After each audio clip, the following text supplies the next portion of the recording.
Okay, Radhe Radhe everyone. Good morning, good evening to all of you. Welcome to the Daily Wisdom from Bhagavad Gita class. And today we'll learn about how to do the most difficult cleaning. So over to you, Nitinji. Radhe Radhe. Radhe Radhe Sandhya, thank you. Good morning, good evening, everybody. Welcome back to Daily Wisdom from Bhagavad Gita. Hope you had a wonderful weekend. I'm excited to be back every Monday and hope the feeling is mutual. Today we are going to look at more reasons why we need Guru. Right? Some of us are intellectually not convinced we need a Guru. So we will hopefully provide more reasons and logic, rational behind why we need that, so that it's important to appreciate that, and it's important to understand what are the possibilities, okay, if we don't have Guru. So without much ado, let's get started. I'm going to share my screen. We will get started by invoking the blessings from God and Guru. So let me share my screen and we will get underway. So we've been on this journey for a while now, few sessions, maybe a couple more sessions would be needed. And then we can move on to the next shloka. I think by sequence, we are on 4.25. But let's hold off a little more because what we are discussing is pretty intriguing, and we will spend a little bit more time before we move further. So just give me a sec. I'm not able to find the presentation. I'm just maybe mixing it up with something else. All right, there you go. So let me share my screen now.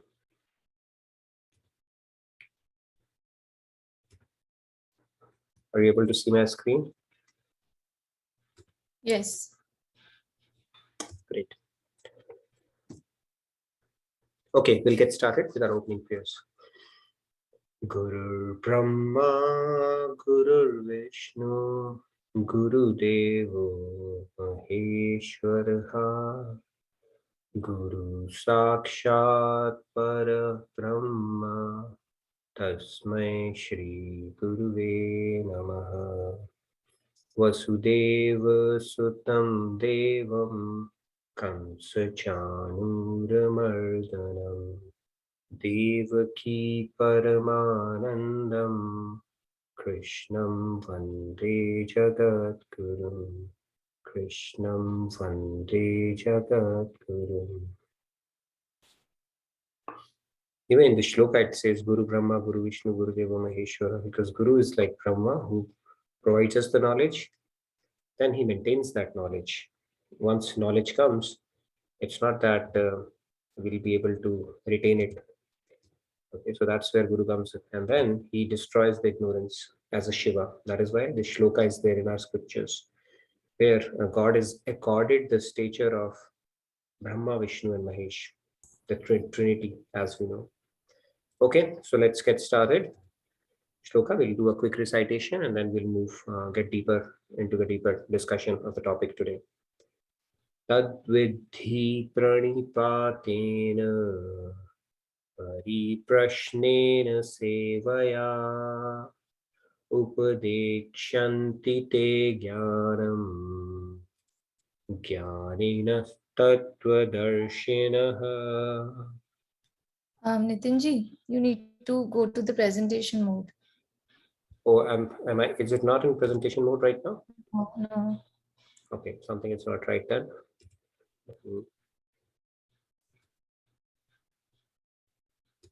Is it in presentation mode now?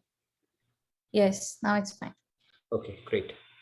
All right, so let's get started then. Who are the volunteers who want to recite this shloka? We have spent 2 or 3 sessions. It will probably take a couple more sessions to cover some of the other things that we want to cover as part of this series, and then we'll move forward with our next shloka. So let's pick up some hands now. Yeah, Samji, Radhe Radhe. Radhe Radhe. Tadvidhi pranipaten pariprashnena sevaya upadekshanti te jnanam jnaninas tattvadarshinaha. Very nice, Samji. Radhe Radhe. Dinesh ji, Radhe Radhe. Radhe Radhe. Radhe Radhe Dinesh ji.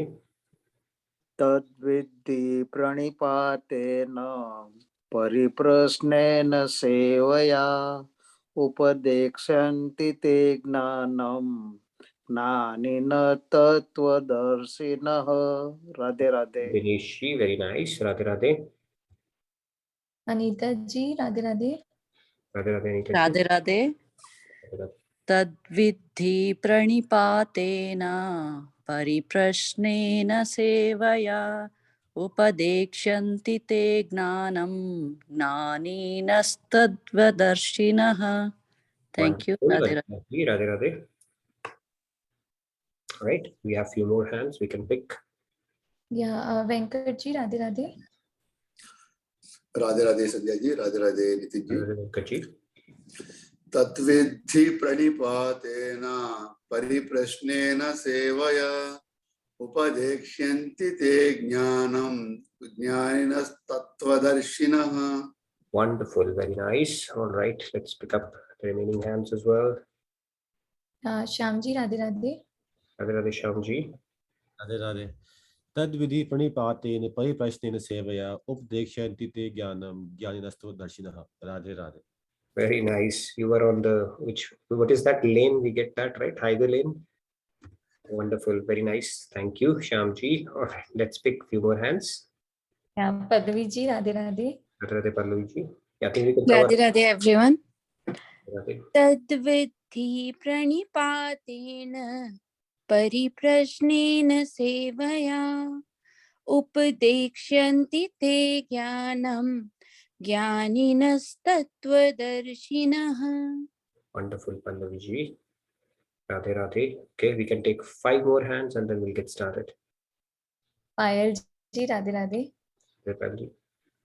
Radhe Radhe. Tadvidhi pranipatena pariprasnena sevaya upadekshanti te gnanam gnaninastattvadarshinaः. Very nice, Radhe Pallavi. Radhe. Thank you so much. Radhe Radhe. Rahul ji, Radhe Radhe. Radhe Radhe Rahul. Radhe Radhe. Tadvidhi pranipatena pariprasnena sevaya updekshanti te jnanam jnaninastattvadarshinaः. Wonderful, Radhe Radhe. Okay, let's get to the last 4 hands then. Riya ji, Radhe Radhe. Radhe Riya ji. Radhe Radhe. Radhe. Tadvidhi pranipatena pariprasnena sevaya upadekshanti te jnanam jnaninastattvadarshinaः. Very nice, Riya ji. Radhe Radhe. Last, Mrinal ji, Radhe Radhe. Radhe Meenal ji. Radhe Radhe. Yeah. Radhe. Tadvidhi pranipatena pariprasnena sevaya upadeshanti te jnanam jnaninastattvadarshinaः. Very Radhe nice, Radhe. Meenal ji. Radhe Radhe. Okay, last few hands. Let's quickly do that. Radhe Radhe Ashutosh ji. Yes, Radhe Radhe. तद्विद्धि प्रणिपातेन परिप्रश्नेन सेवया उपदेच्छन्ति ते ज्ञानं ज्ञानिनस्तत्त्वदर्शिनः. Very nice. You've got a very beautiful background as well, Ashutosh ji. Radhe Radhe. Okay, last 2 hands real quick and then we'll get started. Yeah, Radhe Radhe Pragi ji. Radhe Radhe. Radhe Radhe. Tadvidhi pranipatena pariprasnena sevaya updekshanti te jnanam jnaninsatattvadarshinaः.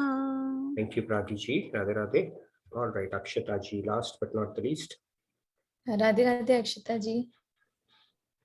Radhe Radhe. Tadvidhi pranipatena परिप्रश्नेन सेवया उपदेशन्ति ते ज्ञानं ज्ञानिनस्तव दर्शिनः.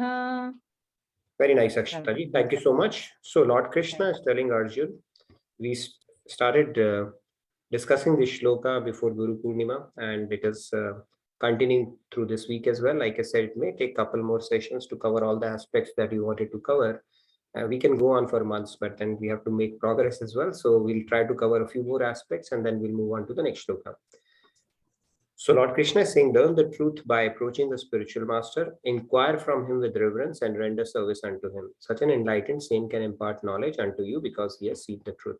So we have spoken about the concept of why do we need a guru, who's a true guru, how do we find one. Today we will continue to discuss the important job that needs to be accomplished as part of becoming humans. And then where does guru fit in there? Okay. So let's get started. Now, the most difficult cleaning, as you can see here, this is right, as is pretty evident. We have done a lot of cleanup jobs, but when it comes to cleaning up what is inside our head, it's not a straightforward process. Okay, it's not a very simple process. Our experience will tell us, our own awareness as we continue to cultivate that, as we progress on this path, would give you the proof how difficult it is and how messed up it is. Okay, messed up is a mild term probably. So this cleaning process is one of the most difficult things to do. And apparently, for all the scientific and intellectual progress that humanity has made, we still haven't found a reliable technology, something which is sustainable and reliable technology, which can help us accomplish this task. Right? We can accomplish cleaning of big buildings, multi what do you call that, floor buildings and everything. But when it comes to cleaning our own mind, there's absolutely no technology available for that. Okay, so let's get started with this interesting, intriguing topic today. Now we'll start with some food items. What is this? It is a pickle. Okay, it is a Karela pickle, bitter gourd pickle. Okay, if somebody gives you this and neem ki chutney, serves this to you every day, how would you feel? And if I tell you this bitter gourd pickle and neem chutney combo, we are actually dishing out to ourselves every day, would you believe that? I'll tell you how. Okay, so this combo is actually, but some of you may actually like it. Okay, you can raise your hand and say that it has cleansing properties to blood and all that stuff. I'll believe you on that. But if you have an alternate opinion, please do let me know. Okay, so let's get started.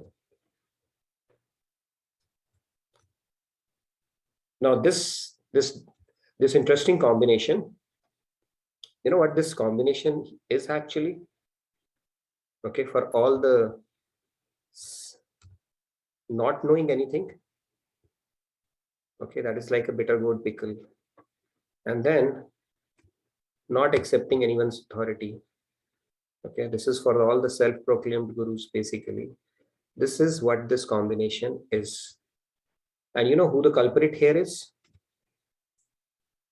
Who's the chief offender here?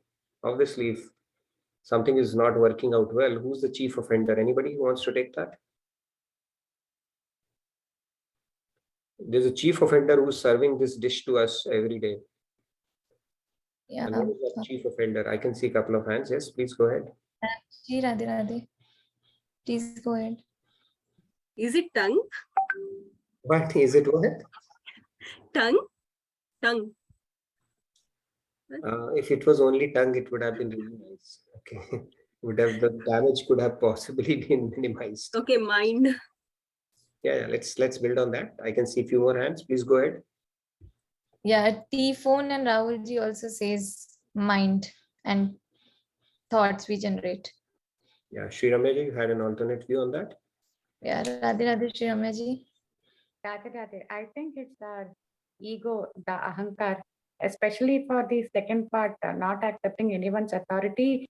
It's the ego which says that I know everything, and not knowing anything. Like we do have ignorance, but still our ego covers it and says that we know it. You're right. In fact, all of you are saying the same thing. I'll explain how. Yes, Pallavi, you wanted to add something? Yeah, Radhe Yeah, I Radhe wanted to, Pallavi. yeah, Radhe Radhe, Nitinji. I wanted to say that we are feeding our mind the information that we are feeding. So that is the one who is the chief culprit, the information that we are feeding to our mind. Yeah, in whatever we are eating through our senses, for sure. Yes, great. Yes, Jonji. Thank you, Pallavi. Radhe Radhe Jonji. Rather, I was gonna say the mind, but I also believe the intellect, because the intellect makes the ultimate decision. And if the intellect doesn't make the right decision, the mind could feed the intellect all kinds of things. But if the intellect doesn't make the right decision, I think the intellect has a huge part in it. Great. All right, so let's move on.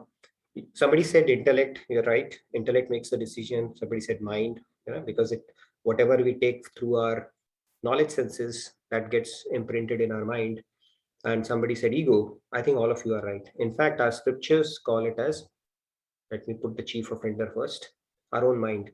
And mind is actually, there are 4 compartments to it, right? Some script in our scriptures, it is used different, interchangeably. Shankaracharya, he uses man, buddhi, and ahankar, like some say man, buddhi, chit, and ahankar. So basically, it is the same. Man, buddhi, chit, ahankar combo. That is what is dishing this thing to us. And this is the only culprit. If you fix this, yesterday having a good discussion on this, right? What is the agenda of life? So if we fix this, the job is done. And that is the sole objective of human life. Antakaran Shuddhi. IKEA syndrome, right? IKEA, there's a big chain IKEA here. I know it all. So IKEA will not like it, but that is IKEA, KEA, by the way. I'm saying IKEA, KIA. I know it all is the biggest problem, because when you say, no, I don't know, first of all, our ego takes a beating. And secondly, who do we inquire that I don't know anything? You inquire your own intellect, and your intellect, you say you are the most smartest person. You crack people, and 8 out of 10 times you are right. Right? So your intellect is the one which is fooling you. Let's accept it. And your intellect can crack only so much. Okay, that is the biggest folly we do, lifetime after lifetime after lifetime, and that is the reason why we keep repeating in this world. So our chief offender or chief culprit is our Buddhi Devi, which is sitting here, which needs to be corrected, okay? Which needs to be fixed, which needs to be cleaned up. Antakaran Shuddhi, when we talk about cleansing of heart, cleansing of mind, cleansing, is basically, they all refer to the same concept, cleaning ourselves up. And when we clean ourselves up, it's just like cleaning a vessel. Why we are cleaning ourselves up? So that we can receive.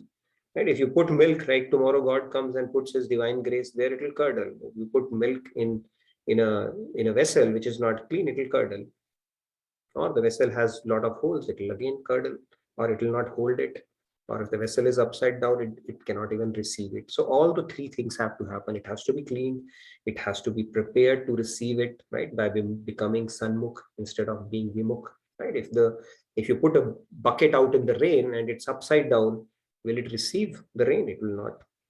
Now you correct the direction, but it has holes in it. Will it be able to hold it? It cannot. Now you plug the hole also, but it is dirty. Will it be able to maintain that purity? Again, there's a problem. So all 3 have to happen. Yes, Aarti ji, you had a question? Radhe Radhe Aarti ji. Hari Om, Radhe Radhe. I want to ask, doesn't Guna play also a role in it? Guna do play a role. We have spoken about this concept in great detail, but let me do a quick recap. Yes, good question. Gunas play a role in the sense that we are in autopilot mode. Our gunas are driving us. right? If we have acquired a lot of tamasic good, mind will say, go after this, keep sleeping, go for this alcohol, go for this thing, just party. If you have acquired a lot of rajas, you say, enjoy, let me just enjoy and do this and that and enjoy food, enjoy company, enjoy movies and everything. If you have acquired a lot of sattva gun, you are saying, no, let me do some noble pursuits, invest my time wisely, because life is not just about enjoying and stuff. There's a larger purpose to it as well. If we help others, it gives us a good sense of satisfaction. So yes, to that extent, our gunas are driving us. Having said that, free will is an attribute of our soul. You can override those gunas using your free will. How will you exert your free will? By activating the right knowledge in your intellect. How will you get the right knowledge? By actually receiving it through scriptures, through a proper guru. That is why I'm saying it's not a straightforward thing to think that you can crack this code all on your own. I'll give you some more examples around it. So yes, Artiji, your question is very right. Our gunas drive it, but we cannot be giving excuse of our gunas as or continuing us to the tune of our gunas. God has given us a free will and given us an intellect to be and the ability to transcend our gunas. So my natural knack might say, hey, continue to sleep.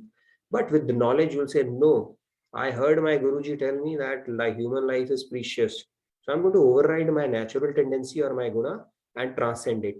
So what is happening? You're transcending your guna now. Right? Otherwise, we can never get out of this matrix. Every time we will say, my guna tells me to do this, so I will continue to do this. And I will acquire more of that guna and I'm stuck. End of the story. Why scriptures are needed, why knowledge is needed. Hope that answers your question. Okay. So yes, we have the ability to transcend our gunas, and that is why this knowledge and the role of guru comes into equation. Yes, Artiji, you had a follow-up question, or did I not answer your question properly? Yeah, Radhe Radhe. Yeah, no, you answered it. My main question is, like, you had always given the example of Duryodhan. Duryodhan knew what was wrong, but he said, because my gunas are like this, I am not able to act on that part, right? Mm-hmm. Yeah, he gave an excuse. He was not a good sadhak, na? That's why he gave an excuse. If we are also feeling inside that we know the knowledge, but we are not able to follow or go through that path, how to do that? By practicing, that's the only way we can do that. If we are not able to do that, we'll get better at it at least, right? We may be able to do this much first day and a little more the next day, the little more the next day.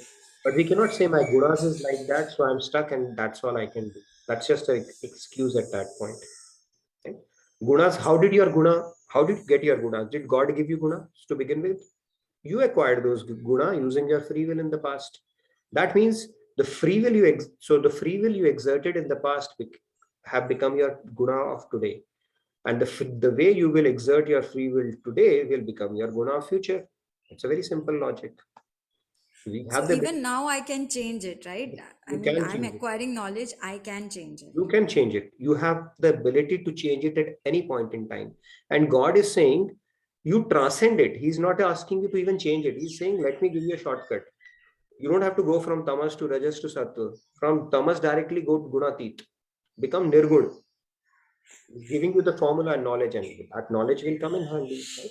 And if you don't have a guru who doesn't explain you this principle, can you crack it on your own? You cannot, right? That is a very simple example. So yes, you can transcend it at every point.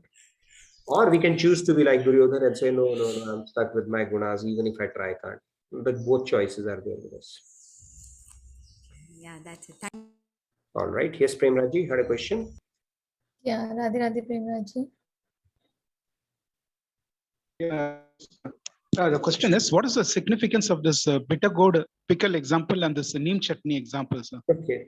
Two things which are not working in our favor, okay, and we are not recognizing. So Swami gave this example humorously, so I thought I'll bring it in as well. So basically, this is something, if somebody keeps on giving that to you every day, you will reject it after a while.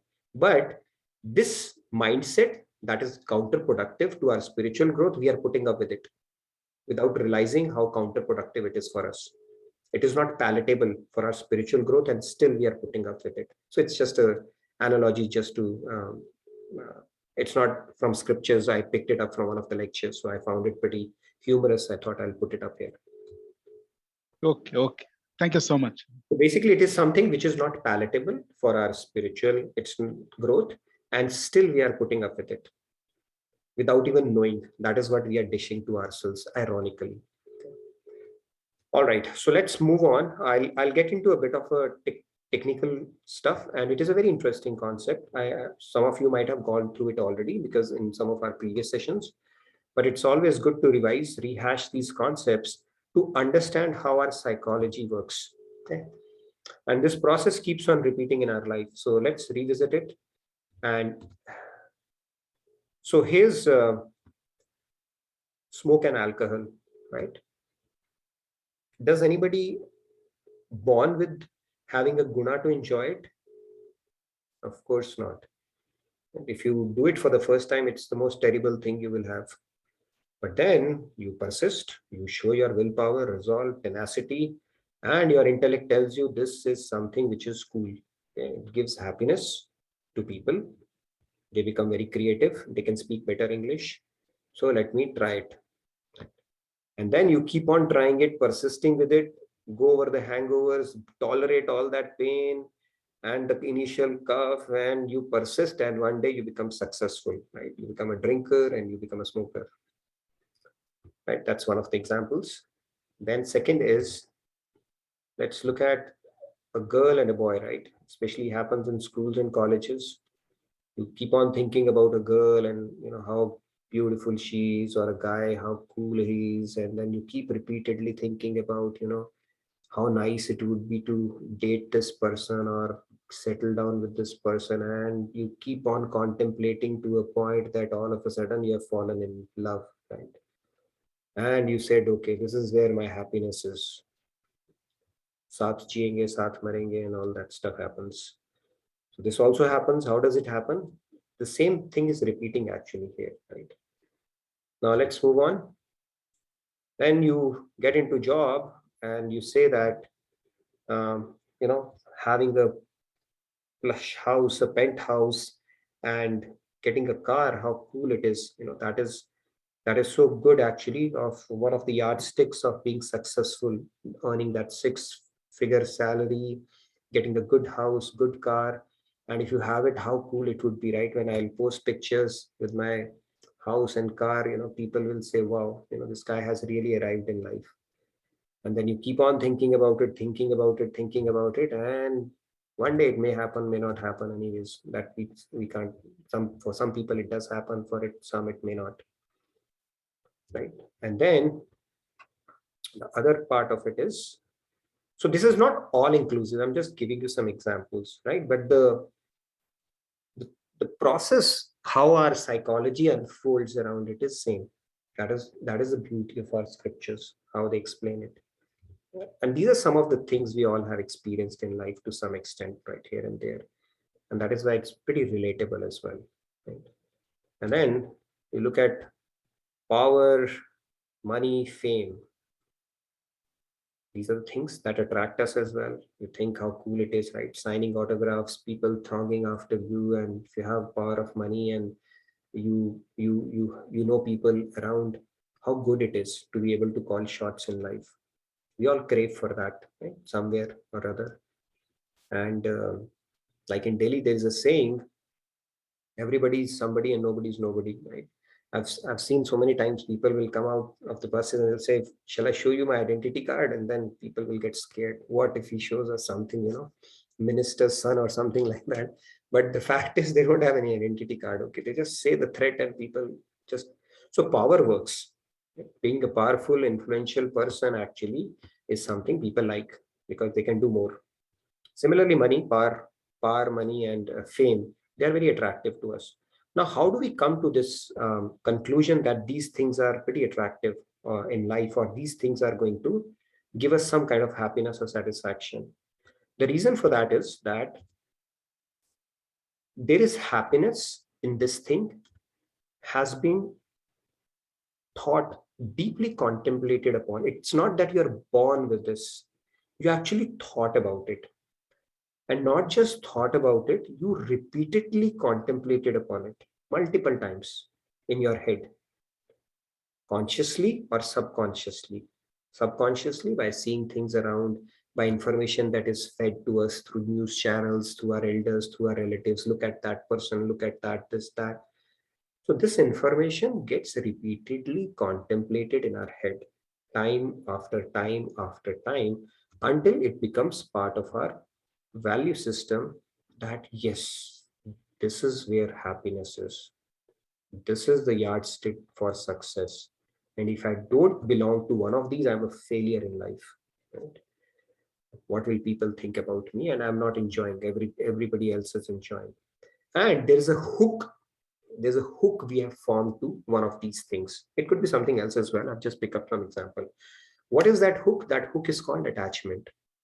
There is a neural network you have formed with that object. Could be anything. Could be prestige. Could be some achievement that we want to have in life. So that has become our attachment. I want this, I want this, I want this, I want this. Okay. And that will define my happiness. And if I don't get it, the world is going to crash down. So how did it happen? That attachment happened through repeated contemplation around that concept. And when you kept on doing that, you actually started believing this thing is going to give me happiness. And that is why you formed that hook to this thing. Now, what is the genesis of attachment? It doesn't stop here. It continues. Okay, there's a mother. There is a child, there is a mother as well. And what is the mother of attachment? The mother of attachment is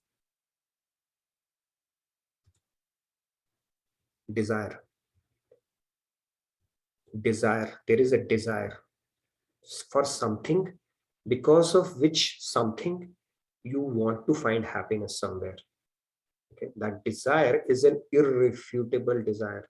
That desire is an inherent part of your existence. That desire is something you cannot do away with. That desire is something that defines your very existence. Okay, you cannot do anything about it. You are helpless in front of this desire. And what is that? That is the desire for this desire that we have is actually for happiness, is one of the spiritual laws we have spoken about. The desire for happiness is something we cannot do away with. Right? The day a kid is born, it announces to the entire world, I want happiness. And how does it announce that? By crying. So crying is also craving for happiness. Or when we lose a loved one or something tragic happens in our life, we cry. Now, if we don't cry, is somebody going to put us in jail? That under penal code, this one, because you have not cried, you will be jailed. No, we do it for our sake because we want to feel light. That is also a craving for happiness. And this craving for happiness or the desire for happiness is as inherent as thirst is to our body. To our body. And that is because we are part of the ocean of bliss and we are seeking that bliss. It all boils down to the fact that we are part of an ocean of bliss. And until we find that bliss, the part has to seek the whole. Until we find that bliss, we will not be happy. So desire will be there. Based on your knowledge and what you think, value system that you have acquired or imprints you are carrying from your previous lives. See, we all of us die with some unfulfilled desires. Only if this could have happened. I wish this would have happened. I got a raw deal in life for this. Some unfulfilled desire would be there, and then that becomes the karan for our next birth. We'll get into that topic in more detail. There are too many sharifs we have. Okay, we'll get into the spiritual anatomy as well in one of the sessions. But that desires, unfulfilled desires, actually dictate the kind of sharir we get, or whenever we get human birth. God is a very indulgent father. He said, okay, be my guest. Just try it out as well. And this process continues to happen. Now, if you look at it, let's go a little deeper, look at it from a different lens. This whole cycle, I hope you understand. We are actually all repeating this cycle in our head. This is the exact cycle that happens. You can trace it back to the desire. You can trace it back to the fact that what we are seeking is something we will continue to seek until we get that perfect thing. Okay? No matter of what power, money, fame, alcohol, cigarette, boyfriend, girlfriend, house, car you get, it will still be there. You will still be where you started off with. Our scriptures are very clearly telling us that. It's called living on 99. You're giving yourself an illusion, a false. Maya is giving us a false promise. If you get this, you'll be happy. No, you'll not be. You'll still be there where you started off with. Very clearly, scriptures are telling us. Now let's look at it from a different lens. So here's a mother with two kids. Mother is desire, as we saw, and the two kids are greed and anger. Okay, they also form. So greed is also, these are two born out of desire only.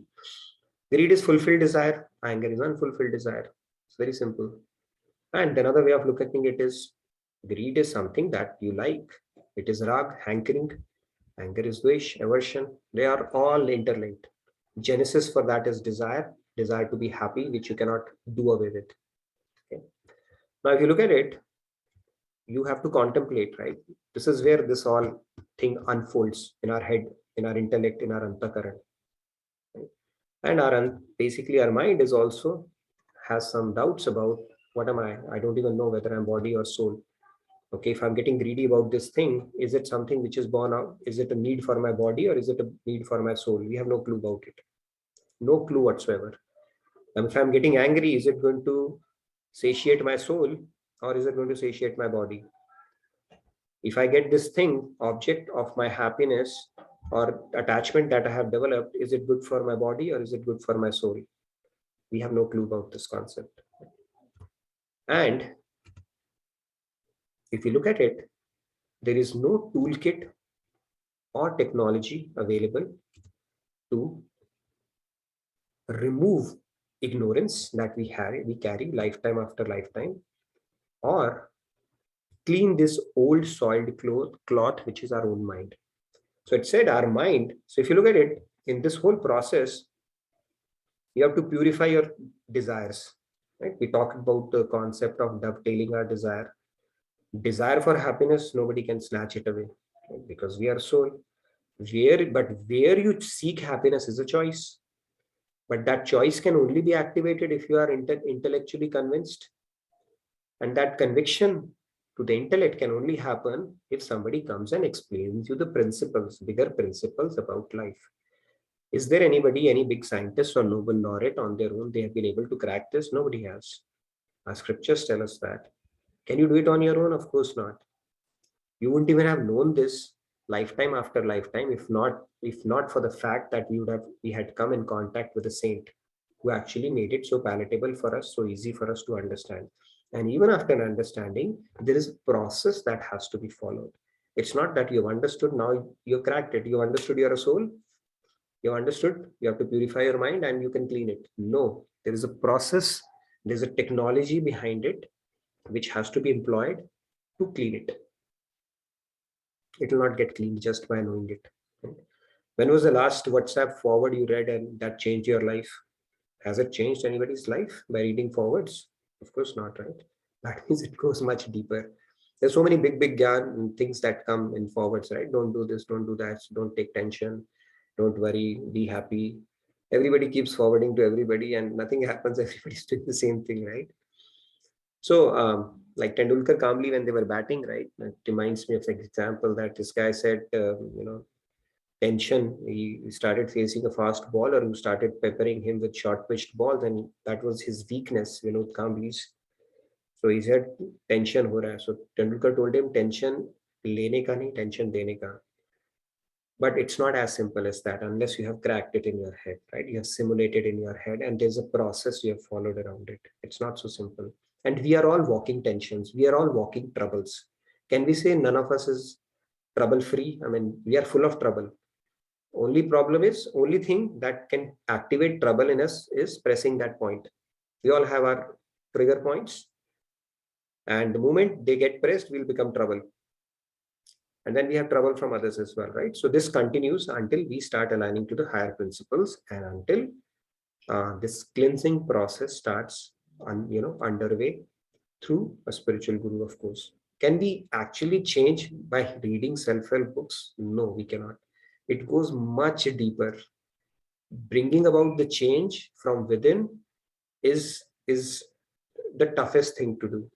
One of our friends, his daughter, she was a Flint Scholar, by the way. Flint Scholar is a scholarship where your complete undergrad is paid for, and very few students get it, 4 or 5 students. So she was one of them.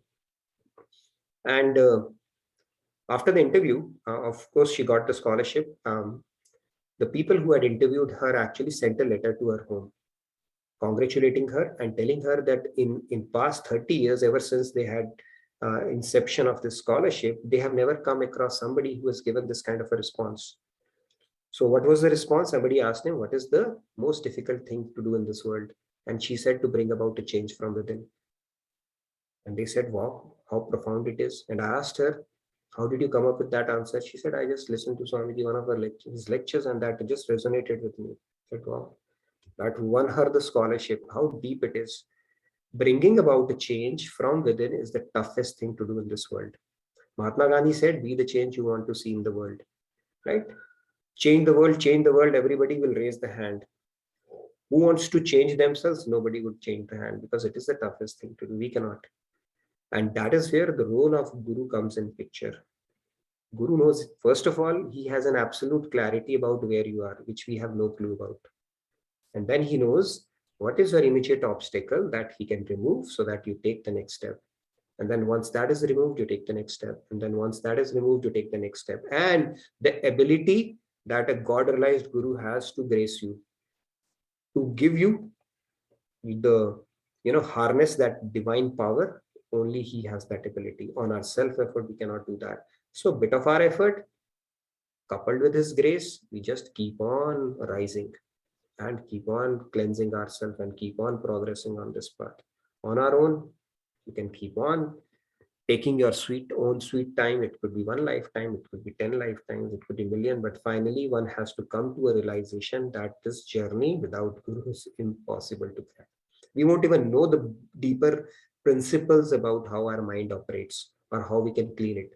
No college in this world, whether you go to Harvard, MIT, Stanford, IIT, IIM, gives you this technology of how to cleanse or bring about the change from within.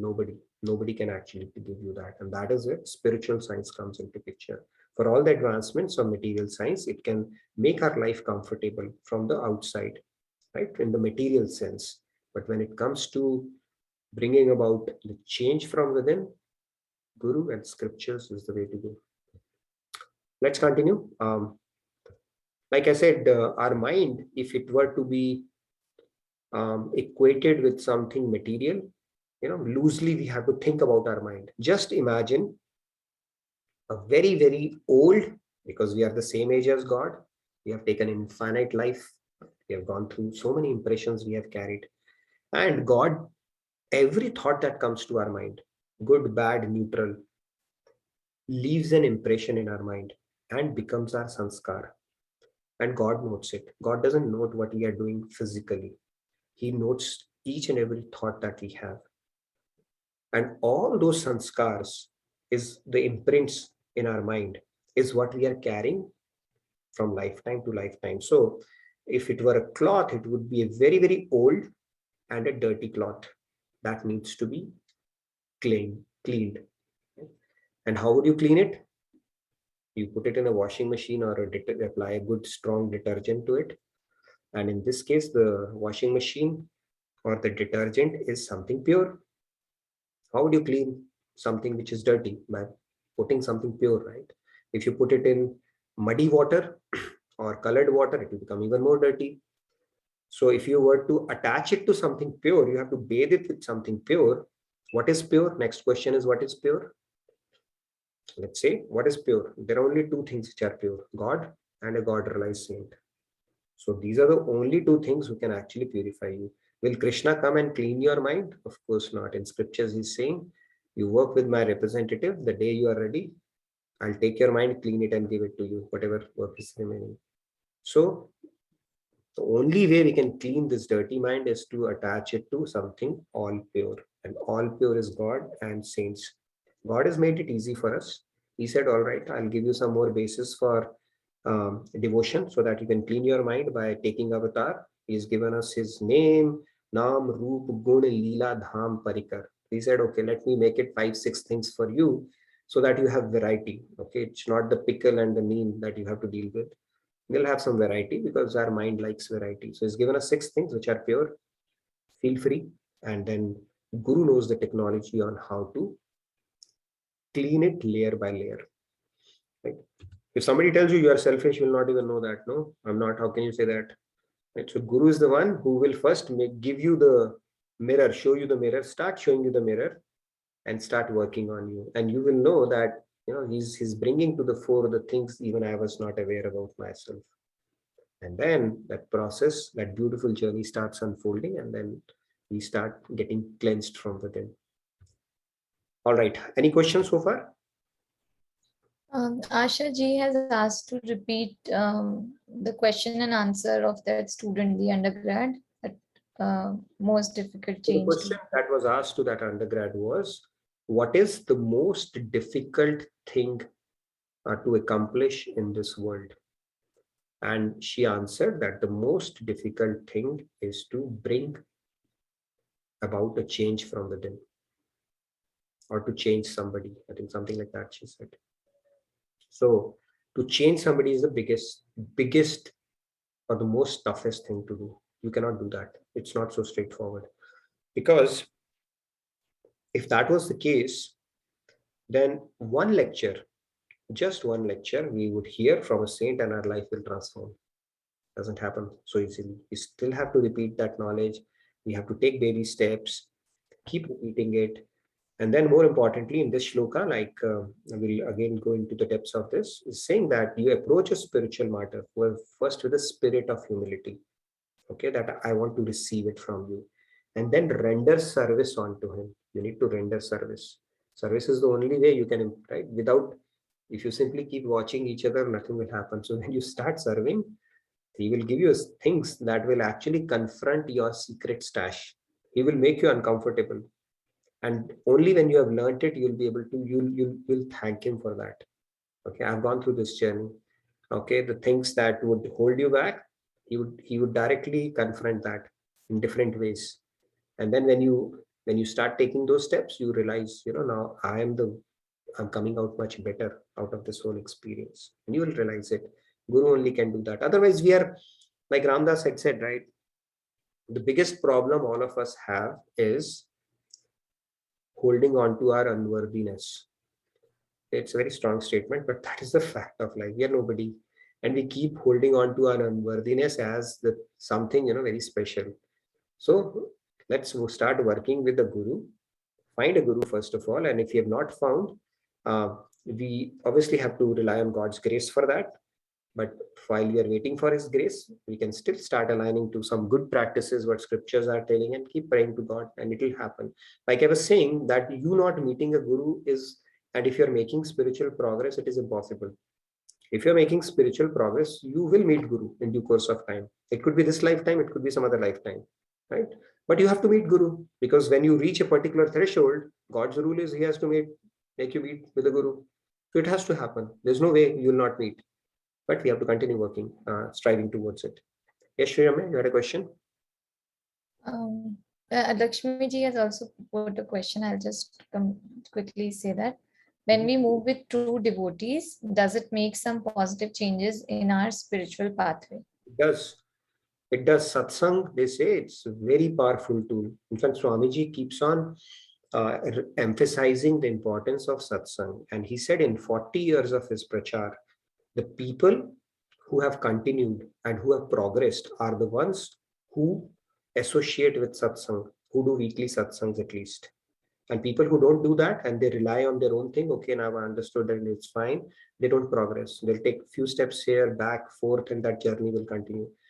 The only way to progress is to keep associating yourself with satsang. That is one aspect. And second aspect is to refrain from kusang. Both have to go hand in hand. Okay. And it is also said in English also, they say, right, we become the sum average of 5 people we hang around with. So surround yourself with people who are inspiring, who are spiritual minded, who have noble, uplifting thoughts, and who don't take you to worldly things. politics, this, that, right? These things don't add much value to our life. So we need to refrain two parts. One is satsang, have people who will inspire you. So when you are down, they will inspire you, they'll pull you up. There will be our sanskars will come, right? When you are not feeling so motivated and you're thinking, okay, my spiritual quota for this life is done. I think now let me enjoy my ice cream. Those kind of moments will come. But then if you are surrounded by people who are motivated, who are inspired, they'll pull you up. And that inspiration will come back again. So satsang is very, very important. Those vibes, that energy is very infectious. And we need to protect ourselves from kusang as well. Guru tells us refrain from gossiping, refrain from things that take your mind to world, refrain from taking dump from other people. Some people just need a crying shoulder. Okay, they would not even listen to what you are telling you. They just want to say, okay, just hear me out. And it's just like, okay, open your drawing room. I want to put a truckload of garbage here and then my job is done. We don't let that happen in our house. But when such people come and start picking up phone and talk non-stop, all they have to do is just hear me out. We keep on taking that in our head. We need to protect ourselves from that. It's like if you earn 10 rupees and lose 100, net you are going minus 90. In scriptures, it is called Kunjar Shauchavat, like an elephant bath. It takes a bath and after that it takes dust and puts on itself. So we need to refrain from that in order to progress spiritually. So satsang, yes, that is the most important thing. Get into a routine, periodic satsang. We have like weekly satsang. Even if you do it remotely, just tune into the bhajans, quietly sit and keep revising this knowledge. We do it every day, and even otherwise, when you get time, keep revising. But if you're going to take your mind to the worldly topics, whose daughter, son's brother, what happened to that person, okay, oh, how bad it is with that person. I mean, these things, our mind will naturally gets a lot of rust from that, right? Because it's a material mind. Then you need to beat it with knowledge. No, no, no. What am I doing? I earned so much, I cleaned it. Now again, I'm dirtying it. So that is where knowledge comes into picture. And this technology is only enabled to us by Guru. And if you are actually under the refuge of a Guru, he will give you a knock as well and whack as well from time to time. That is the role of a Guru. So we think we are serving Guru in this script, in this shloka, it is said, render service unto him. The fact of the matter is, Guru is serving you. You don't know the way Guru continues to serve you throughout. Okay, so that relationship is so deep and special that you will realize once you find a Guru. So these are some of the things for a proper sadhak we got to be mindful of. Yes, Shirama, you had a question, and I think quite a few hands are raised.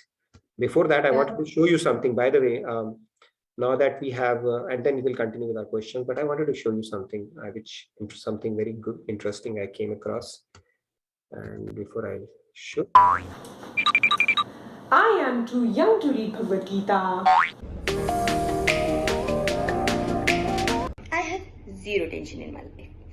One amazing family, one loving heart, my kids, house, 4-wheeler car, my 6-figure salary, 5 days job. Why do I need to attend Bhagavad Gita Shris? Good afternoon. Hold on. Wait for a second. Ji ma-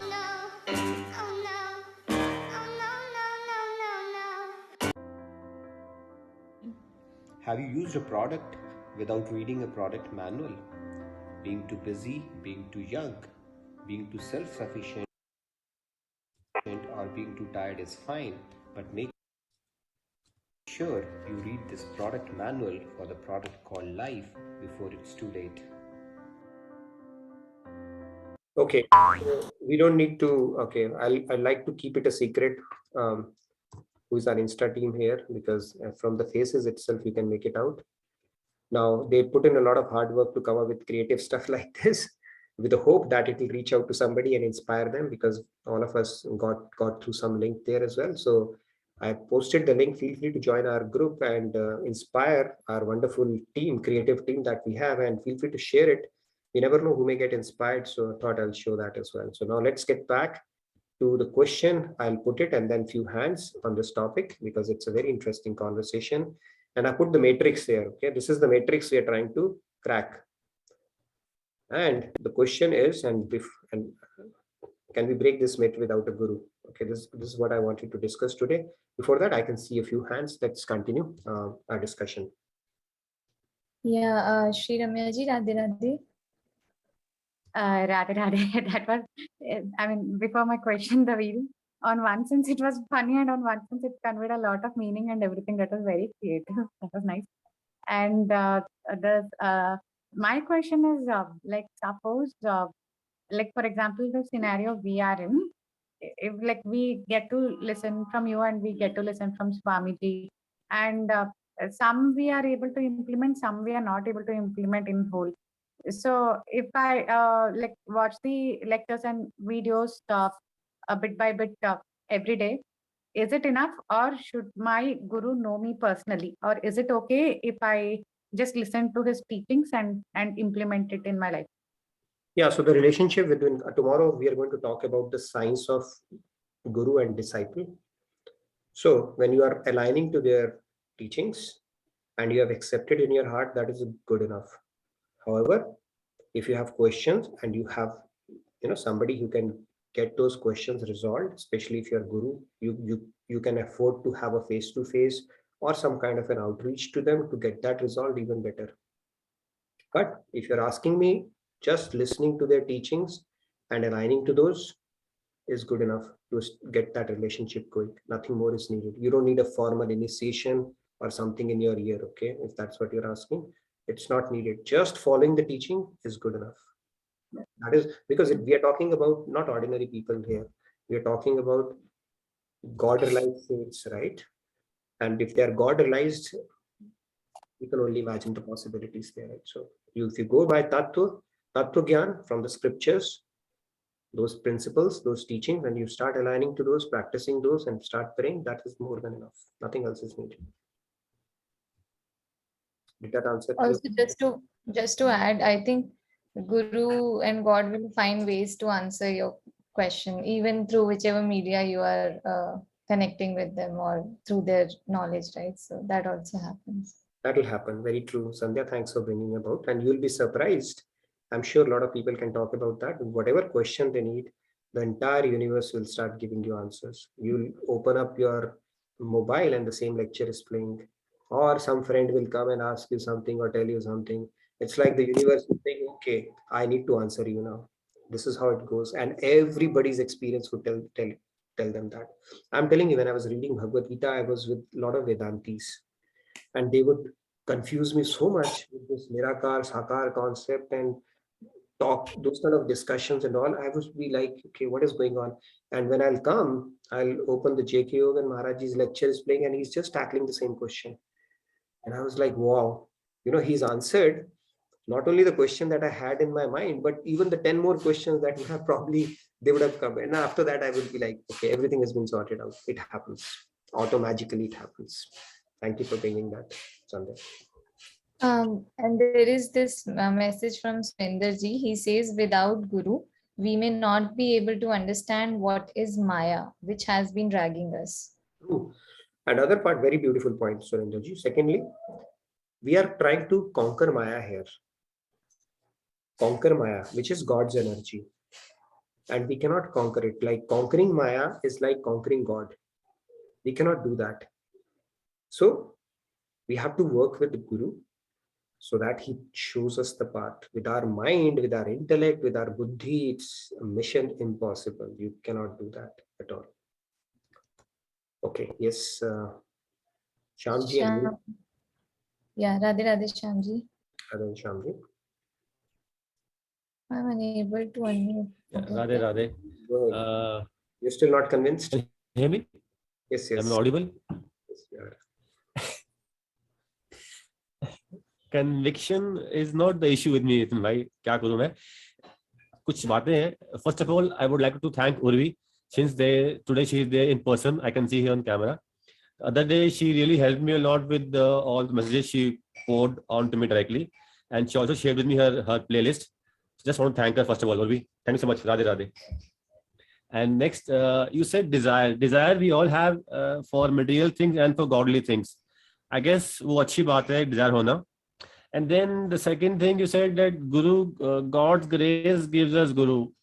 वो मेरी बात चुप गई because क्या मैं ये मानूं कि मेरे पे भगवान की कृपा नहीं है, इससे बस गुरु नहीं है? क्योंकि मेरे हिसाब से मेरे पे बहुत कृपा है भगवान की. तो गुरु के विषय में मैं ये मुझे समझ नहीं है बात. आई स्टिल हैव डाउट्स कि God's grace is needed to have a guru. वो मुझे थोड़ी बात लग सी गई. गॉड नहीं, गॉड का ये और you have to understand. Finish your question and then I'll answer this. Yeah, please go ahead. And then guru, I can make anybody a guru, जिससे मैं कुछ सीख रहा हूँ, समझ रहा हूँ, जो मुझे इस संसार में समझा पा रहा है, चाहे वो मेरी पर्सनल थिंग्स है या मटेरियल थिंग्स है या गॉडली थिंग्स है. Isn't it my choice, my preference to make a guru or for my own self, depending that leads me to godly things. I understand that. जो इंसान मुझको is taking to material things, that can't be my guru. I totally get that. But isn't it my choice? And जरूरी थोड़ी है कि मैं उस गुरु को बता सकूं कि आप मेरे गुरु हैं. Am I clear? क्या मैं कह रहा हूं? Yeah, it is clear. Maybe let me rephrase what you asked. The first question, grace वाला जो आपको चुभ गई बात, we'll come back to that. So the guru part, yes. See, it again goes back to the same thing Manoranjan ji was saying the other day. The Tatri had 24 gurus, right? Python was also a guru. So yeah, in that sense, anybody and anything that we learn from becomes a teacher in some aspect, right? Here we're talking about spiritual guru, right? And the spiritual guru is very clearly told in our scriptures. Can you have a Python as your guru? Tell me that. Although it might teach you something. What can Python teach you? Can it cleanse your intakaran? I won't have it for first place.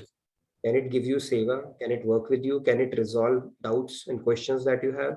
Can an ant do that? Although you can learn from ant also, right? How laborious it is, right? So that we have to understand that part. Spiritual guru is what we are talking about. And although God's grace, universal grace is available to everybody, but then even his grace follows some principle, right? He said that the more you surrender, the more grace you acquire. And then in this particular aspect, we need to have a particular threshold before he'll make you meet it. Or he wants to check our intention or sincerity around it, or our Sharanagat mindset as well around it. Then he will meet you. And only he knows when he will facilitate that process. So we have to patiently wait for that grace where he'll make us meet the guru. We cannot complain, okay, guru, like it's like that guy, right, who was worshipping God, and then God finally came after 1,000 years and he turned his face on the other side. He was upset with God, right? It touched his heart that, God, I was worshipping you and you took so much time. Didn't you see what I was doing? God just smiled back at him. He said, I was always here. Look at this small piece of stone, black stone. That was all your past papas, which was shrinking, and now I'm visible. That's it. So we have to be patient around that part. God only knows when to meet it. Okay, when we are not ready, he will not meet it. Maybe we are not ready. What if somebody comes in front of you, you are not ready, and you start dissecting them with your mind and instead end up doing the spiritual transgression? God is maybe saving you from that. That is also a possibility. So only God knows when is the right opportune moment. So we should be thankful to him that, okay, God, you know it best, what is good for me, and it will happen in due course of time. And secondly, we are talking about spiritual guru, who is Shrotri and Brahmanisht. Yes, we can learn from everybody around us, starting with our mother, right? She's our first guru. But what we are talking is much deeper. That guru who can hold your hand across lifetimes. Okay, we cannot have the same mother across lifetimes. In fact, on the contrary, you may become your mother's mother, okay, in some other lifetime. So those are all temporary relationships. Here we are talking about a relationship which transcends lifetimes. It is a relationship with your soul until your journey is completed. That relationship we are talking about. So that guru relationship we have to understand. Yes, in the life we can make so many gurus. That is perfectly okay. I mean, but that is not a spiritual guru that we are talking about here. Hope that differentiates or brings clarity to what we're talking about. Sort of, yes. Yeah, and it's not about feeling bad about it. It's about you just wait it out, because you focus on things which are within your control, which is having, the intention and the seeking for the right reasons. And God is more than happily to facilitate that process. And if it is not happening, there is a reason for that as well. Okay, only he knows what is in our best interest. What if we come across a saintly person and end up forming opinion or negative sentiments about them? That is called the biggest spiritual transgression. We do not find guru for 10 millions of other lifetimes. So God only knows to protect us from things until we are ready here. So that threshold only God can judge because He's seated within us. Okay, all right. Yes, Urvi. Good to see you. Okay. Got it. Thank you so much. Thank you. Thank you, Urvi. You will, Radhe Radhe, everything Urvi will ji. work out, Shyamji. It's like we have laddu in both hands. I'm telling you, when we are reading Bhagavad Gita on a daily basis, we have laddus in both hands. It's just a matter of everything is auspicious. We don't worry too much. We just wait it out and things will fall in place. Yes, Urvi. Radhe Radhe, am I audible? Yes, you are audible. Yes. Yeah. So I wanted, since we were discussing about doing satsang and not associating ourselves with kusang, I had this question that Voice is breaking just a little bit, Urvi. I don't know. um, is it okay now? Yeah, go ahead. I can hear you though. Yeah. So I had this question that I try my best to associate myself with satsang as much as I can, but when it comes to going to college and there are all kinds of people there and there are teachers they discuss philosophy and everything, and at one moment they would say I love Krishna, and the next moment they would say because I am Krishna. So you cannot just work out of the class, right? You have to listen to everything. And the problem with me is if a teacher says something, it will go into my head, and then I try to realize that it is not correct. And then with my knowledge, I try to break it and then come to the conclusion. But I think, even if it goes into my head and then I try to put it off with whatever I have learned from Swamiji and Maharajji, there is some kind of kusang that enters the mind. So is there no way that I can just, kick off whatever I don't want to come into my head, or, something like that? I can understand the part. Yes, I'm Krishna, I'm God. I have been through this association long and deep enough to understand what goes on. Yeah, with Maharaji's grace, it will get sorted out. But yeah, I mean, you preempt it, anticipate it, and don't debate it. It's like, okay, you need to have firm faith in your guru's teaching as opposed to getting swayed here and there. In due course of time, it will become such a solid conviction that nobody can shake you out of it. But until then, don't get into discussions around this topic because people have their own thing, right? Next time, you may ask them to show their cosmic form, okay, if they are Krishna, and then that will put things in perspective. But these discussions, they can mess up with your mind. I would say have firm faith. That is also one of the parts Maharajji told that Nishtha part has to be there, right? Their teachings. Look at who Maharajji, it completely outweighs others' opinions around it, right? So people will have their own opinions, and due course of time, it will become clear to them. Don't let it play in your mind, and don't get into unnecessary discussions that can actually corrupt our mind. Okay?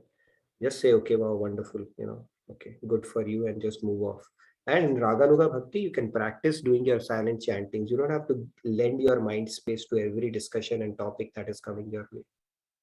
You can selectively weed it out too. Because I know it can play in your mind, and then you want to prove somebody wrong logically, rationally. It's a trap. Okay. It's a trap. Don't fall for it. I've been this trap telling you through my journey. I used to be so passionate about discussing and then telling you, okay, but it doesn't take you too far. Okay. Now, finally, it has gotten sorted out. I don't fall for this trap. Don't fall for it. Try to get out of it. I know our something within us tells us, no, you got to tell this person logically. But if somebody is predisposed to not thinking it that way, no matter what you tell them, they will not.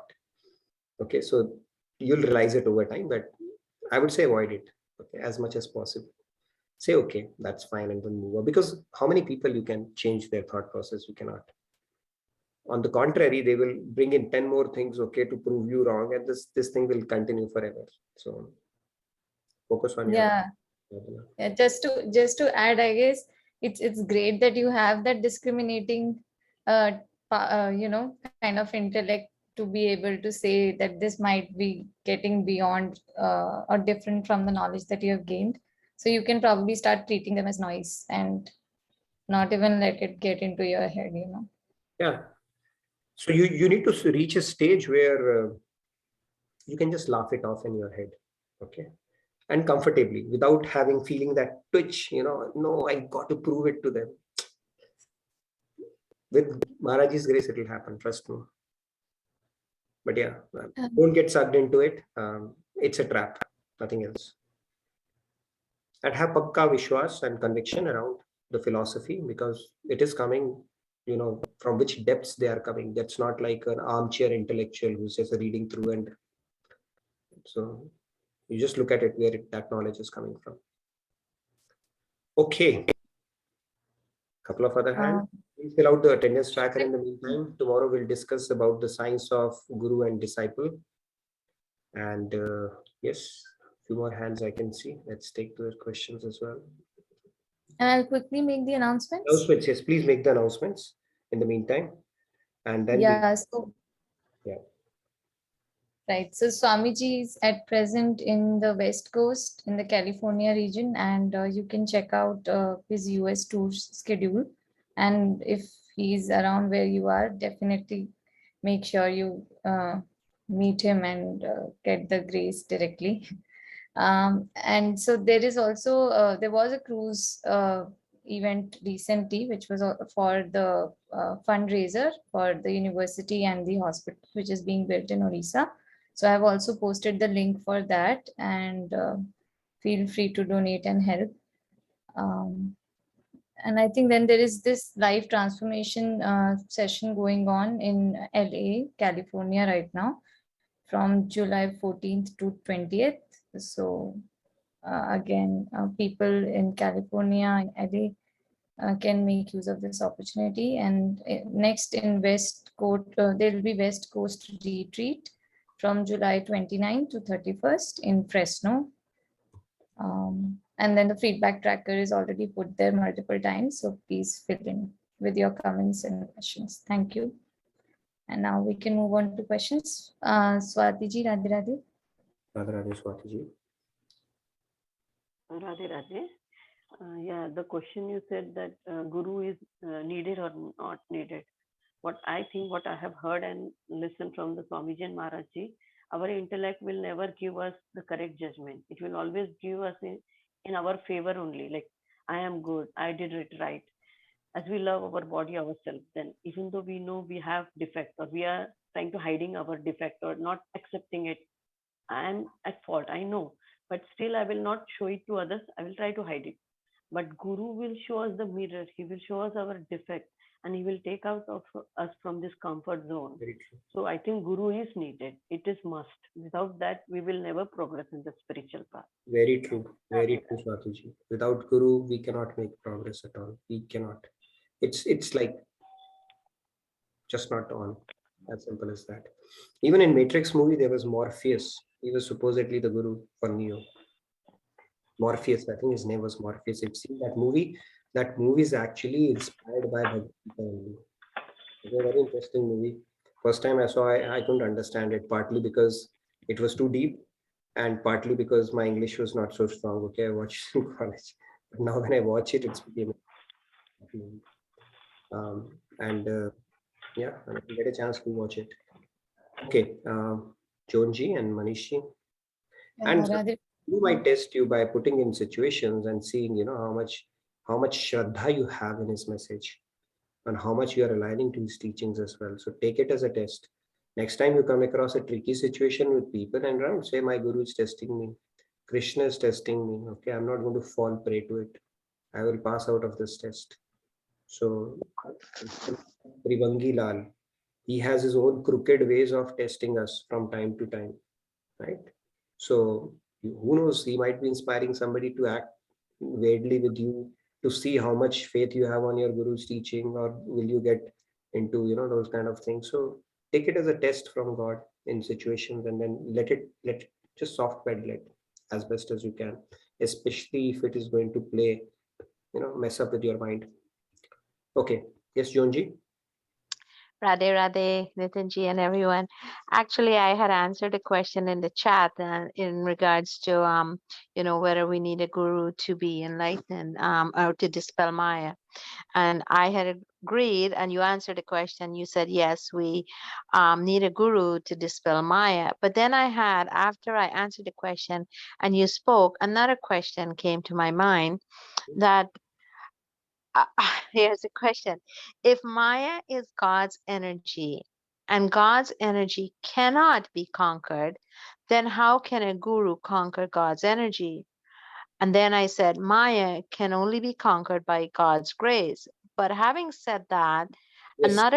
another thought came to me as well, because I remember reading it somewhere recently, and I don't remember where, but it says that God does, because Maya is God's energy and we cannot conquer God energy, then how can a guru help us to conquer God's energy, which cannot be conquered? I apologize if my question is naive, Makes but sense. Perfect sense. okay, thank you. So what's the answer? What's the answer? Energy, we cannot defeat Maya on our own. For that, we need to be Sharanagat to God, right? Surrender to God. And Yes. with God's grace, we can break this matrix. Perfect, you are right. And however, God's grace comes via Guru. Why? What will you surrender? How will you surrender? What is Through the a guru, through a guru. process Granted, of surrender? I get that. Yeah. But Nitinji, we have to be realistic here. How many of us in this current lifetime will be fortunate enough to have the grace of a true guru? Like, I'm struggling with that. Like, I really would like to meet a true guru. I would really like to, clear my past karma, to be enlightened spiritually. I honestly would like to, but I don't see that happening right now in this current life, given my present circumstances, situation, where I'm located and what have you. I can't say that I will meet a true guru. So then, is it hopeless, like, for me in this lifetime? Because I don't foresee myself meeting it. So I what do makes hope that I will. I do hope that I will. I don't want to put negative energy in my own thought process, but I have to be realistic. And so I'm asking that question. so what makes you think it's hopeless? Why you've given up on this life itself? What makes you so I don't see it. Like, I'm with what you for what gives you a guarantee that the way you are having this mindset, the same mind will not repeat in the next life and you will still feel hopeless? What gives you a guarantee that this thing will change, situation will change, and you will be more hopeful in some other life? What gives you that guarantee? There is no guarantee. There is no guarantee. Nothing is What stops guaranteed. you? That's for certain. Got it. What basically tells you that it's a hopeless case for you in this life? Are you saying it's because of your situation? Are you saying because you don't have proximity to people whom you think could be your potential gurus? Are you saying no? It's just like Yes. I'm skeptical. I don't see enough good people around because there is some problem with everybody. What is stopping you? You need to confront that question very clearly in your head. Yes, and that's a thank you for pointing that out. Yeah, I have to. I don't want to say it's hopeless. I don't want to think negative, but I think perhaps the second nugget, the proximity to finding, to the people. I don't know why I feel in my mind, and I need to dispel that, I guess. But I don't know why I feel it in my mind that I'm not within the realm of reaching that true guru that my soul is searching for. I don't know. I don't know what I don't know. I don't know why I'm feeling that way, but I need to dispel it. True. So that's where you beat it with proper knowledge. You take heights and then get the proper knowledge around it, wherein the proximity or the physical aspect of it, right, is not a limitation at all on this path. So that's something that's your own battle only, because very, very fortunate people get the direct association of a saint. Very, very. But people who end up getting benefited from it are much more than that. Now, you want to be in the fringe. Um, it's like only if you get close proximity to a saint would you consider it as a true association. Is something you'll have to quell with proper knowledge. Not more people can get benefited from it. And like I said, uh, forming an association with a guru is not something you meet somebody, then take a diksha from them, and then get a mantra, and then some kind of a ritual has to happen, and then it is a guru. Now you have declared you are guru, I am your disciple. No, it's a very subtle thing. I will talk more about. No. Yeah. Y- If you simply align to some. Yeah, no. I totally agree with you. And I perhaps need to revisit how I asked that question of myself. What is the limitation? Because I'm not feeling it. I am not feeling it that it's within my realm at this point. And I don't know how to ask that question or how to satisfy that hunger, that need within me to find one. I don't know. Sure, you need to confront that question very clearly in your head, but I'll tell you one more aspect of it now. Getting a human birth, getting an understanding, okay, having a spiritual soul, and then getting an understanding, you need a guru, okay, and having that possibility. It's a rare occurrence. It's not that these things will converge in some other lifetime and fall in our lap. When these factors are converging, you really need to confront this question in your head and figure out what, because this question, there is no guarantee so many factors will fall in place again, and you will repeat with the same mindset. If you have some sanchay which you are not able to articulate, then our mind doesn't change. We repeat in any human life with the same mind. Same thing you'll have to confront at that point. So it's a more introspection that you would have to do to figure out what stops you, and then really challenge that belief. Does it really stop me? Okay, so it's more. To add to that, so for example, there's lots of knowledge and scriptural teachings out there. For example, I follow Swamiji, and I see him as my online guru. But because I don't have access to him to clarify the doubts, the thought, like Swamiji studied under Maharaji, and he got that teaching, he got that scriptural knowledge, he got it firsthand. What are my chances of getting that type of knowledge? That's what I'm comparing it to, because there are knowledge out there, and I'm getting all my well, I wouldn't say all, but the bulk of my learning from Swamiji, and and I'm grateful that this teaching is out there for me to take advantage. It's an opportunity for me, and I'm truly grateful, and I appreciate that. But I just feel like it's not enough, because when I'm getting this knowledge and a question arises, I don't have access to him to grab onto him and say, help me understand this point, clarify this. I don't have that. I think let's continue to talk a little offline on that, Chunji, because few more hands are there. Having said that, if you are sincerely seeking it, majority of us who are sitting here did not have the benefit of having direct association with Maharaji. Still, if you ask me personally, do I have any questions? I don't think I have any more questions left. Have I studied scriptures? No, I have not. How did they get resolved? Just by associating with Swamiji, and the whole universe starts giving you answers. Okay. And what I bring to these sessions is verbatim what is Swamiji or Maharaji says. How does that happen? I don't know. So that's not a limitation at all. Okay. And for us to actually have a direct association of a saint, it requires a lot of good sanchit karma. Okay, the day we have it, we'll get that association. We'll get that association. Yeah. I agree. Thank you for listening to my naive question. No, it's not naive. It's a very relevant question, and thanks you asked that. But I think you need to really confront what stops you, because I don't see, if I were in your position, I don't see any limitation at all. Okay, but let's continue. Maybe offline, if you want to talk, we can do that. Let's see a few more hands. I wanted to add this, like she's watching videos, right, of Swamiji and Maharaji. Even repeated watching of that, it's like repeated contemplation of happiness, and slowly the attachment will start building on its own, and maybe one will end up surrendering mind, intellect, and heart. Like Samji also said, that surrender mind, intellect, heart to Guru, and you need not have a physical presence near you in order to do that. And in terms of getting questions answered, there is this Swami Mukundanand exclusive platform, SMX, where I think one can join, and if there are questions, probably Yeah, so Jonji, if you have 10 questions, you'll have to join 10 sessions and hope your 10 questions are included in that. But it's a very wonderful platform.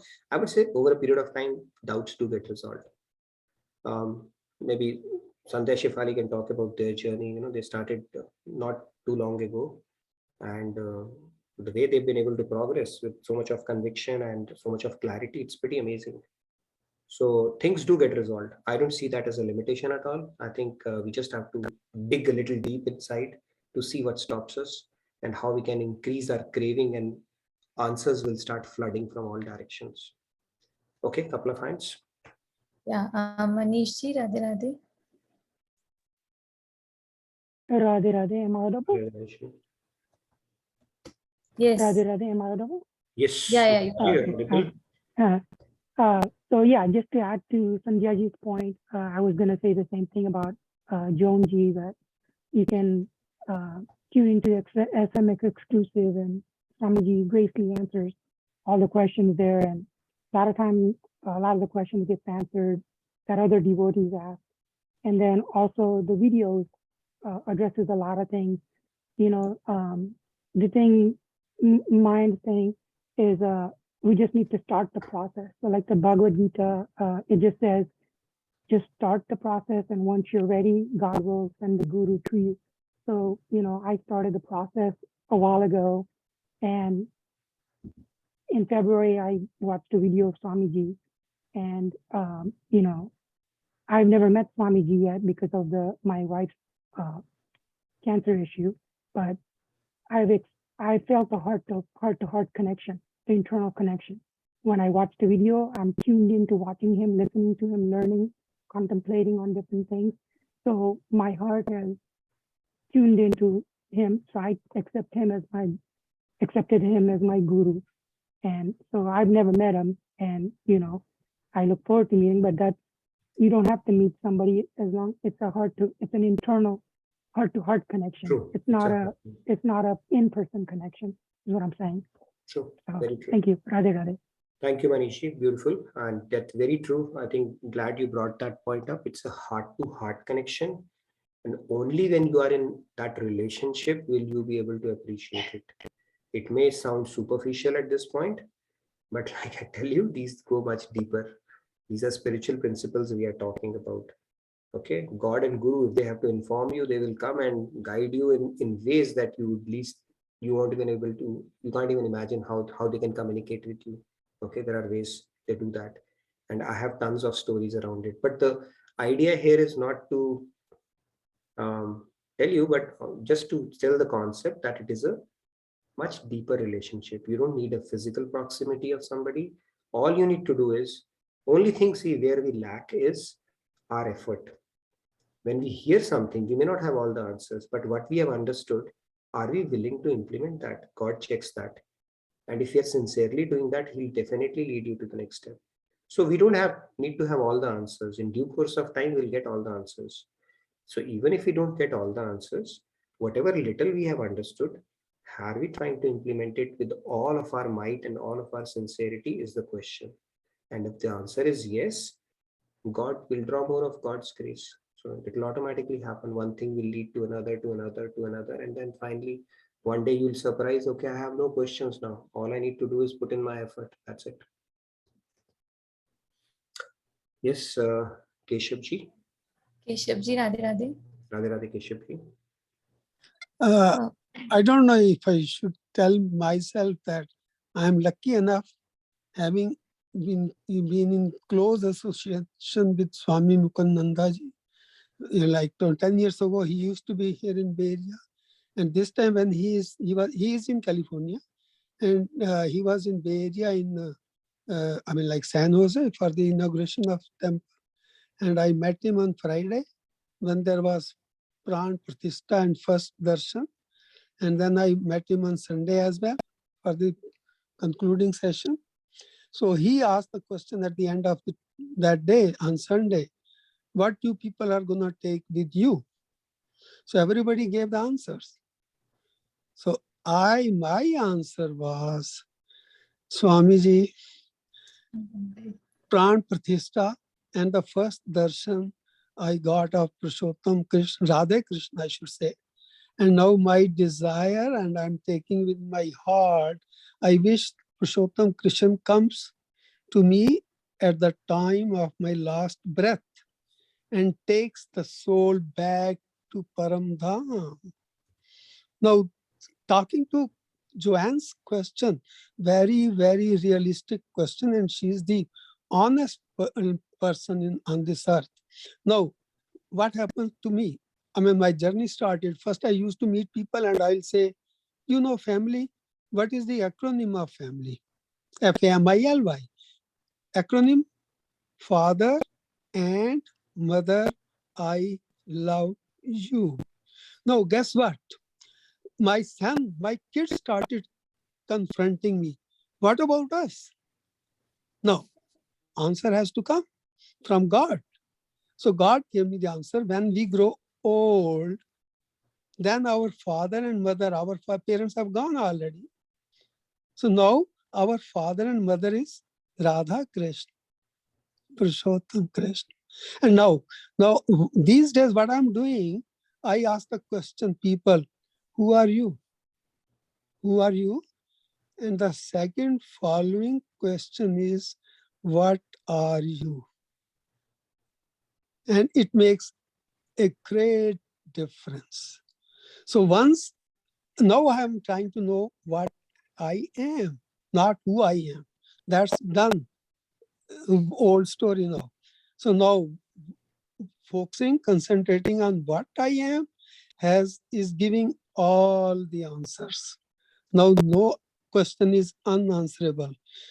So the Joanne, I request if she's listening, please try to know what I am, what are you, not who are you. That's the problem in this world. This world is divided because everybody is struggling to give the answer, who are you? But they don't know what are you. Om Radhe Radhe, Jai Shri Krishna. Jai Shri Krishna, Radhe Radhe Keshavji. Thank you so much.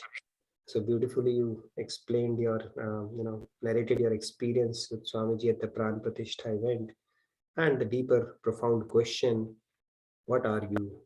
More than who are you? So Socrates would have loved it as well. So, but I think he outlived his life before pondering upon this. Very nice. Love to hear more from you. Beautiful Keshavji. Great discussion. So I see one more hand. Yes, Swatiji. Yeah, just to say, Joanji has also messaged that she's thanking Keshavji for his inputs. Yeah. So yes, she heard you. Thank you so much. Okay, Swatiji. Yeah, Swatiji, Radhe Radhe. Yeah, please go ahead. Radhe. Just now, whatever John ji asked me, I just want to add one point to that.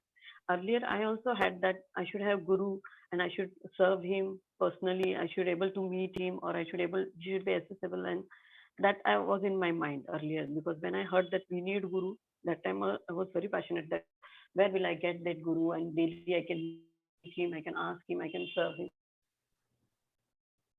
When I met him in the Mumbai, he came here, I asked the devotee, like, how do you, because Guru is not there always. He keeps on, Swamiji keeps on moving and he's not at one place. No, we do meditation, and in that meditation, whatever we want to do, we do in that. I was like, how it's possible in meditation we can serve him? Actually, how can we ask question, or how can we deal with our problems? So when I keep on listening to the videos of Swamiji and Maharajji, and lot videos when I heard, then slowly that link got connected, that even though you sit in Guru's lap, you will not get God realized, or you will not get that knowledge. Even though he is far, if your mind and your love for Guru and God is there, you have faith in them, slowly you will progress. And slowly I have progressed from that 6 months to now, that it's not compulsory we should have Guru. Our questions will get answered if you have really faith. Whatever questions I am getting, it get answered in any of the session, wherever I attend any session or anything, it comes in the videos that I was asking this and I got the answer. So it will keep. It's not that in this life now or next life. It's not. So Nitinji said it correctly, that what is the guarantee you will get in the next life? You start here at this moment only, and have faith that I will get Guru in any situation. She will meet Guru, or she will have that face-to-face connection, or she can meet through the SMS and anything. But you start that and keep in the mind that I will do it in this life only. Then that faith and that love, when she will crave for that guru, and that then it will slowly take her and progress her, and then faith will also increase, and slowly it will take us to that path. Thank you, Radhe Radhe. Great point, Swati ji. True, one of the attributes of a devotee is being Asha Bandhan, optimistic. We cannot be pessimistic around our chances. Okay, we got to be super optimistic, and that is something. And then when we have so many things going for us, there is no reason for us to believe that whatever is needed for us to progress in the spiritual path, Guru being a very critical role, it will happen. We can't simply give it up in our mind for whatever. So it's very important to confront that question. What makes me think so? Okay, and what makes me think that it will happen in some other lifetime? Okay, my situation will be more favorable, then it will happen. We can't control, we don't control where we are going to get born, what kind of situation, circumstances we will be subjected to, what kind of species will be subjected to in our life, right? Even when we come in as a human, we don't know which country, which Brahman, what kind of things will be there. So when we know it, let's make the most of it. Make hay when the sun shines, they say, right? So we already have so many things going for us. We have the understanding, and the last thing we can do is becoming pessimistic about our odds. We can't afford to do that. So that's it. Asha ji, आपके मुखारविंद से हम आपके विचार सुनते हैं. Last one, last but not the least, Asha ji, please go ahead. Radhe Radhe Asha ji. Radhe Radhe. ज्यादा नहीं कहना है, मगर सबने बहुत अच्छे एक्सप्लेनेशन दिए. लास्ट में ये मैं कहना चाहूंगी, जो सवाल था कि कैसे गुरु की वो पाने की जो कश्मकश है वो उसे दूर किया जाए. तो मैं ये कहना चाहूंगी कि अगर गुरु, जैसे कि आपने कहा कि बिल्कुल ही आशावादी बनिए, ऑप्टिमिस्टिक, मेरेवादी मैं नहीं कहूंगी, आशावादी बनिए कि आपको मिलेंगे ही. और ये बात हम ईश्वर के आगे समर्पित कर दें. हमारा जो ये प्रॉब्लम है, मन से सच्चे दिल से समर्पित कर दे. कोई भी, ये गुरु के बारे में है या कोई भी, तो आप सच्चे मन से अगर आपकी प्रॉब्लम उन पर छोड़ दीजिए, जैसे सरेंडर करके गुरु की इच्छा में आपकी इच्छा मिलनी चाहिए, तो वो करके देखते हैं ना, तो वो अपने आप ही सब कुछ, जैसे नितिन जी कहते हैं कि everything will fall in place, तो वो हो सकता है. तो ये स्टेज ऐसा हो सकता है कि उनके लिए या सबके लिए, हमारे सबके लिए, कि ये कहते हैं कि ईश्वर पर छोड़ देते हैं, आपको जो करना हो, बिल्कुल ही समर्पित हो जाए. तो अपने आप वो इतनी अच्छी तरह होगा.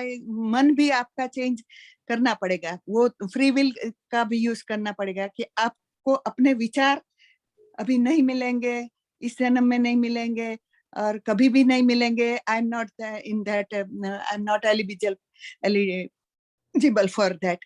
उस नेगेटिविटी से अपने आप को संघर्ष करके निकालना है कि मिलेंगे जरूर, ईश्वर के समर्पण से ही मिलेंगे. हमें नकारात्मक सोच से बिल्कुल रहना है, और जब अधिकारिता होगी तो अवश्य होगा, इस बात का पूर्ण विश्वास रखना है. पात्रता हमें सर्जन करना है अपने हृदय में, तो उसके समर्पण से ही होगा. I think so. महाराज जी का एक बहुत अच्छा भजन है, लाखों महफिल जहां में यूं तो तेरी महफिल सी महफिल नहीं है. उसमें there is a line which comes and says, which is a very deep tattva gyan. Maybe I'll bring it in sessions. One of the lines says, कर्म है तेरी निष्काम सेवा, धर्म है तेरी इच्छा में इच्छा.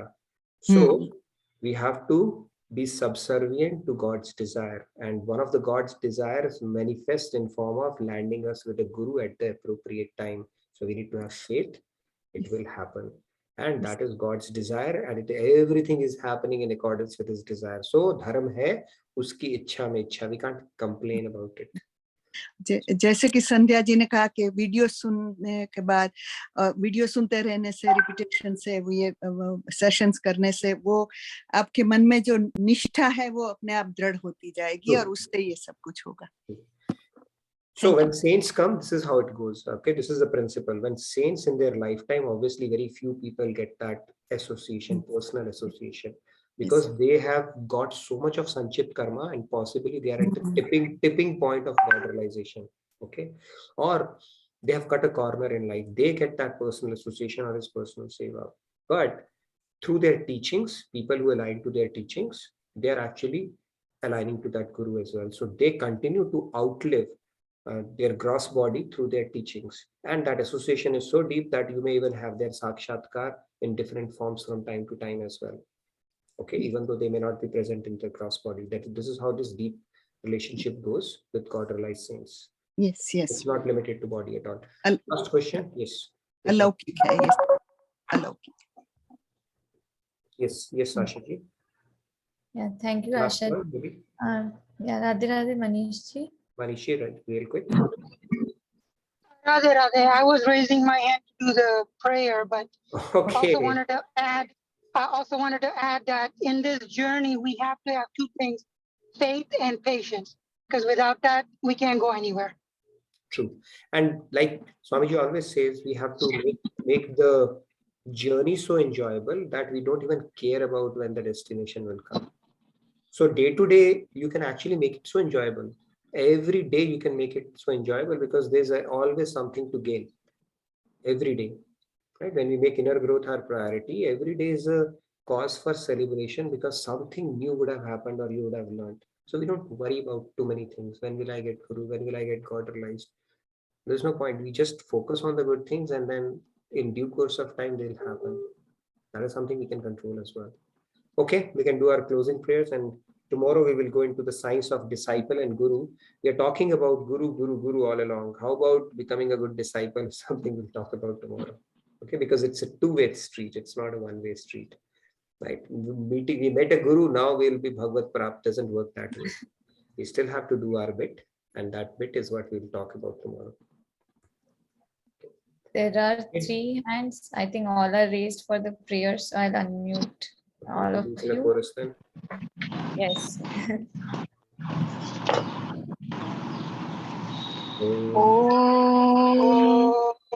सर्वे भवन्तु सुखिनः सर्वे सन्तु निरामयाः सर्वे भद्राणि पश्यन्तु मा कश्चित् दुःखभाग् भवेत् ॐ शान्ति शान्ति शान्तिः Radhe Radhe. Radhe Radhe. Thank you Radhe Radhe. everybody for your engagement and for the opportunity. And I look forward to seeing you tomorrow for another engaging discussion. Radhe Radhe. Yes. Good night and good day, everyone. Radhe Radhe. Thank you all for a wonderful session. Radhe Radhe. Good night. Good day.